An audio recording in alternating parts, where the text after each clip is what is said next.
ভারতবর্ষ যখন পরাধীন, যখন ভারতের সাধারণ মানুষের মনে জমেছে ব্রিটিশ অত্যাচারের কালো ছায়া, ঠিক তখনই তাদের পরাধীনতার চিরনিদ্রা থেকে জাগিয়ে তুলতে কলম উঠেছিল এক মহান কবির, যিনি ধর্ম, বর্ণ ও মাযহাবের ঊর্ধ্বে উঠে হয়েছেন বিদ্রোহী কবি। প্রেরণা জাগিয়েছেন হাজারো ভারতবাসীর মনে। বাংলা সাহিত্যের অন্যতম উজ্জ্বল নক্ষত্র তথা ভারত মায়ের কৃতি সন্তান কাজী নজরুল ইসলাম, যিনি বিদ্রোহী কবি নামেই সমগ্র ভারতবর্ষে পরিচিত। তিনি শুধু কবি নন, ছিলেন সঙ্গীতকার, নাট্যকার, সাংবাদিক, সৈনিক এবং সর্বোপরি জাতীয়তাবাদী বিপ্লবী। দুই বাংলা ঘিরেই রয়েছে তার বহু স্মৃতি, বহু পরিচয়।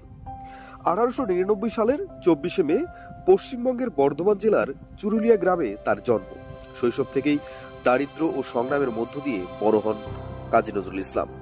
ছোটবেলায় মসজিদে মুফতি হিসেবে কাজ করলেও জীবনের বড় আকর্ষণ ছিল সাহিত্য, গান ও নাটকের প্রতি। প্রথম বিশ্বযুদ্ধের সময় তিনি ব্রিটিশ ভারতীয় সেনাবাহিনীতে যোগ দেন। সেনাবাহিনীতে থাকার সময় পশ্চিমা সাহিত্য ও সঙ্গীতের সঙ্গে পরিচিত হন, যা পরবর্তীতে তার রচনায় নতুন মাত্রা এনে দেয়। 1922 সালে তার লেখা কবিতা বিদ্রোহী প্রকাশিত হয়, যা তাকে রাতারাতি বিদ্রোহের প্রতীক করে তোলে। এই কবিতায় তিনি শোষণ, দাসত্ব, সাম্প্রদায়িক ভেদাভেদ ভেঙ্গে স্বাধীনতার স্বপ্ন দেখান। একই বছর তার সম্পাদিত পত্রিকা ধূমকেতু প্রকাশিত হয়, যেখানে তিনি ব্রিটিশ শাসনের বিরুদ্ধে তীব্র ভাষায় প্রতিবাদ জানান। ফলস্বরূপ ব্রিটিশ সরকার তাকে গ্রেপ্তার করে কারারুদ্ধ করে। কারাগারে তিনি লেখেন অমর প্রার্থনা সঙ্গীত এবং ভারতের জাতীয়তাবাদের অন্যতম একটি গান, কারার ওই লৌহ কপাট।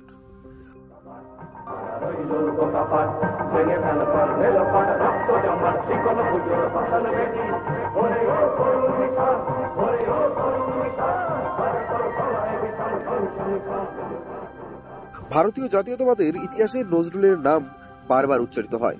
অসহযোগ আন্দোলন, খিলাফত আন্দোলন, এমনকি স্বদেশী চেতনার প্রতিটি পর্যায়ে তার লেখা গান ও কবিতা বিপ্লবীদের অনুপ্রাণিত করেছে। কাজী নজরুল ইসলাম ধর্মীয় সম্প্রদায়ের ঊর্ধ্বে উঠছিলেন। তিনি হিন্দু মুসলিম ঐক্যের আহ্বান জানিয়ে লিখেছিলেন অসংখ্য কবিতা ও গান। তার কলমে যেমন মহরম উঠে এসেছে,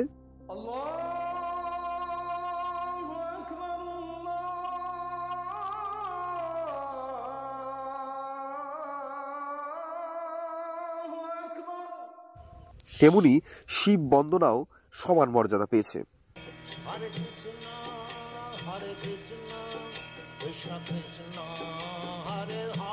তিনি ছিলেন হিন্দু মুসলিম ঐক্যের অন্যতম প্রতীক। জীবনের শেষ পর্বে তিনি দুরারোগ্য ব্যাধিতে আক্রান্ত হয়ে বাকশক্তি হারান। 1976 সালের 29 আগস্ট তিনি শেষ নিঃশ্বাস ত্যাগ করেন। কাজী নজরুল ইসলাম আজও জাতীয়তাবাদ, অসাম্প্রদায়িকতা ও বিদ্রোহী চেতনার অবিনাশী প্রতীক। তার জীবন আমাদের শেখায় অন্যায়ের বিরুদ্ধে কলমই সবচেয়ে শক্তিশালী অস্ত্র।